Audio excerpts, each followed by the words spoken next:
కాంగ్రెస్ బీజేపీలు దోస్తు ఒకటి ప్రజలకు చెయ్యొచ్చే పార్టీ అయితే మరొకటి ప్రజల చెవిలో పువ్వు పెట్టే పార్టీ అని BRS party working president KTR విమర్శించారు.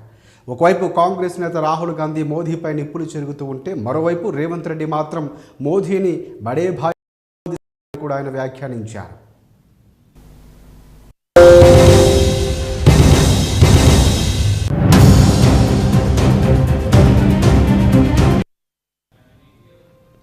కులం మతం బువ్వ పెట్టదు, మనిషి సేవాగుణం చూసి ఓటు వేయాలని కేటీఆర్ అన్నారు.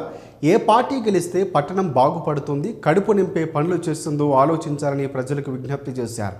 ఇక బీఆర్ఎస్ పార్టీ అభ్యర్థులు గెలిపిస్తే పార్టీ బలం మరింత పెరుగుతుందని, ఇచ్చిన హామీలు కూడా ఏమయ్యాయని రేవంత్ రెడ్డిని నిలదీయవచ్చని కేటీఆర్ తెలిపారు.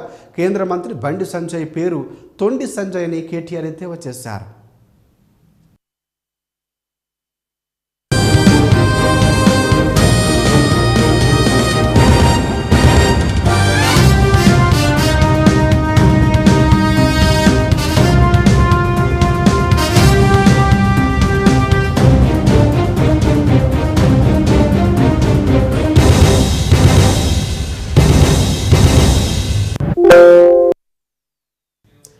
తిరుపతిలో సంచలనం సృష్టించిన విద్యార్థి నేతల కిడ్నాప్ కేసులో